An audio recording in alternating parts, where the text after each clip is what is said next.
2025లో పవన్ కళ్యాణ్ గారి నుంచి 2 మూవీస్ అయితే రాబోతున్నాయన్నమాట. ఈ 2 మూవీస్ కూడా పాన్ ఇండియా సినిమాలన్నమాట. సో, ఆల్రెడీ ఈ మూవీస్ సంబంధించిన షూటింగ్ వర్క్ అయితే స్టార్ట్ అయింది. పవన్ కళ్యాణ్ గారు ఒక పక్క పాలిటిక్స్ చూసుకుంటూనే, ఒక పక్క షూటింగ్ కూడా ఫినిష్ చేయాలని చెప్పి ఫిక్స్ అయ్యారన్నమాట. సో, 'హరిహర వీరమల్లు' సంబంధించిన షూటింగ్ అయితే ఈ నెల 22వ తేదీకి అయితే పూర్తిగా అయిపోతుందని తెలుస్తుంది. సో, ఇప్పుడైతే ఆయన 'హరిహర వీరమల్లు' షూటింగ్‌లో బిజీగా ఉన్నారంట. So, already 'OG' cinema shooting కూడా జరుగుతుంది. బట్ ఇంకా పవన్ కళ్యాణ్ గారు అయితే జాయిన్ అవ్వలేదని తెలుస్తుంది. సో, ఈ మూవీ షూటింగ్ కూడా నెక్స్ట్ వీక్ నుంచి పవన్ కళ్యాణ్ గారు జాయిన్ అవుతారని కూడా ఒక విషయం అయితే తెలుస్తుందనమాట. సో, అలానే ఇంకొక క్రేజీ అప్డేట్ అంటే, మన సినిమాలు యాక్చువల్గా జపాన్లో రిలీజ్ అవుతాయి. మన హీరోలకి జపాన్లో భారీగానే ఫ్యాన్స్ ఉన్నారనమాట.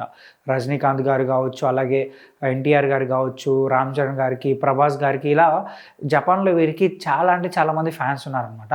సో, ఇప్పుడేంటంటే జపాన్లో 'ఓజీ' సినిమా కూడా బాగా పాపులర్ అవుతుంది, బాగా సర్క్యులేట్ అవుతుంది. ఎలా అంటే 'ఓజీ' సినిమాలో ఒక క్యారెక్టర్ కోసం అని చెప్పి జపాన్లోని ఒక ఫేమస్ యాక్టర్ని తీసుకున్నారంట. సో, ఆయన్ని తీసుకున్నారని తెలుస్తుంది. ఆయన ఈ మూవీలో ఉన్నట్టు ఆయన 'ఓజీ' సంబంధించిన పోస్టులు అయితే సోషల్ మీడియాలో షేర్ చేశారనమాట. ఇప్పుడు ఈ పోస్టులకు అక్కడ మంచి హైప్ అయితే క్రియేట్ అయింది.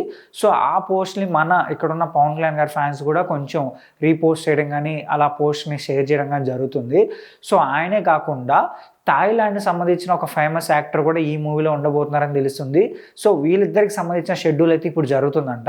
సో, వీళ్ళిద్దరి కాంబినేషన్ సీన్స్ అయితే నెక్స్ట్ వీక్ నుంచి పవన్ కళ్యాణ్ గారు కూడా ఈ కాంబినేషన్ సీన్స్‌లో జాయిన్ అవుతారని తెలుస్తుంది. సో, ఇప్పుడు 'OG' cinema pan India range నుంచి పాన్ వరల్డ్ వెళ్ళిపోయిందని చెప్పాలి. సో, ఖచ్చితంగా ఈ సినిమా రిలీజ్ కాగానే ఈ సినిమా పైన భారీ హైప్ అయితే భారీగా ఉందన్నమాట. సో, ఖచ్చితంగా ఈ సినిమా రిలీజ్ అయితే మాత్రం బాక్స్ ఆఫీస్ బద్దలవుతుంది. సో, పవన్ కళ్యాణ్ గారి ఫ్యాన్స్ అయితే ఖచ్చితంగా ఈ మూవీ కోసం అంటే చాలా ఈగర్‌గా వెయిట్ చేస్తున్నారు. చూద్దాం మరి ఈ మూవీ షూటింగ్ ఎప్పుడు ఫినిష్ అవుతుందో వెయిట్ చేసి చూడాలి. అలాగే ఈ మూవీ రిలీజ్ డేట్ కూడా ఇంకా అనౌన్స్ చేయలేదు. అయితే 'హరిహర వీరమల్లు' సంబంధించిన రిలీజ్ డేట్ అయితే మేకర్స్ అనౌన్స్ చేశారనమాట. మార్చి 28వ తారీఖున గ్రాండ్‌గా ఆ మూవీ అయితే రిలీజ్ చేయాలని చెప్పి ప్లాన్ చేశారు. బట్ ఈ మూవీ సమ్మర్లో రిలీజ్ అవుతాయని చెప్పి కొంతమంది అంటున్నారు. లేదు దసరా కానుకగా వస్తారని చెప్పి కొంతమంది అంటున్నారు. చూడాలి మరి ఎప్పుడు వస్తుందో. అయితే ఈ మూవీ ఎప్పుడు రిలీజ్ అవుతుందని మీరు అనుకుంటున్నారో కింద కామెంట్ చేసి చెప్పండి. అలాగే మా ఛానల్ సబ్స్క్రైబ్ చేసుకోండి.